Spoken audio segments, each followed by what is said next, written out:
చూసేద్దాం బర్డ్స్, చెప్పాలంటే no words. పూర్తి వివరాలకు చదవండి రేపటి సాక్షి హైదరాబాద్ ఎడిషన్.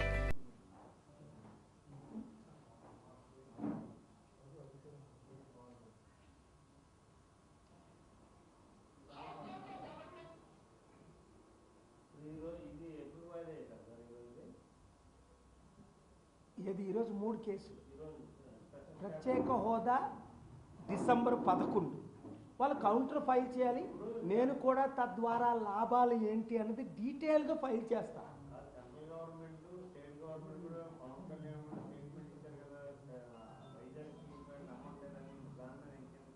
మరి అమ్మకపోతే ఇవాళ కోర్టులో ఏం జరుగుతుంది?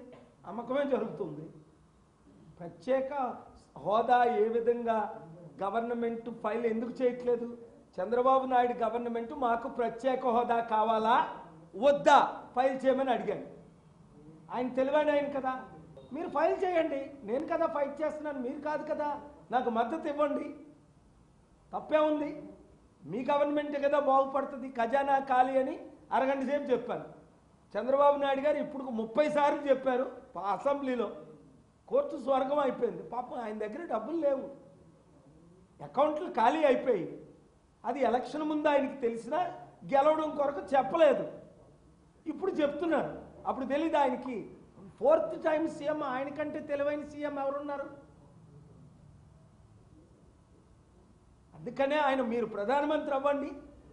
నితీష్ కుమార్ 2.5 సంవత్సరాలు, మీరు 2.5 సంవత్సరాలు కాంగ్రెస్కి మద్దతు ఇవ్వండి. 240 మీ 18 + 12 కలిస్తే 270 అవును కదా. మరి ఎందుకో ఆయన ముఖ్యమంత్రిగా ఉండి చెడ్డ పేరు తెచ్చుకొని ఇప్పుడు అందరూ చీ అంటున్నారే చంద్రబాబు నాయుడిని, ఇచ్చిన వాగ్దానాలు నెరవేర్చట్లేదని. చీ అనిపించుకునే కంటే ప్రధానమంత్రి అయితే బోల్డ్ డబ్బులు తెచ్చుకుందాం కదా. ఎందుకు భయపడుతున్నారు? ఆయన దేవుడు ఉంటుండగా, పైన భూమి మీద నేనుంటుండగా, ప్రజలు మద్దతు ఇస్తుండగా ఆయన భయమే ఆయన్ని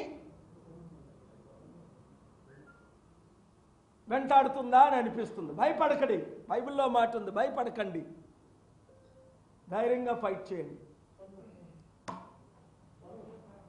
డిసెంబర్ 11ని ప్రత్యేక హోదా వాయిదా పడింది కౌంటర్ వేయడానికి. నేను కూడా డీటెయిల్స్, ప్రత్యేక హోదా ద్వారా లాభాలేంటి, ఎవరెవరిని తీసుకొస్తాం, తద్వారా నిరుద్యోగులకు ఉద్యోగాలు, కంపెనీ ఓనర్స్కి, అలాగే రైతులకు, మహిళలకు, పిల్లలకు ఎడ్యుకేషను, హెల్త్ కేరు బెనిఫిట్స్ అన్ని చార్ట్లో ఎక్స్ప్లెయిన్ చేసి మళ్ళీ నేను ఫైల్ చేస్తాను ఇంకో additional documents. Thank you very much.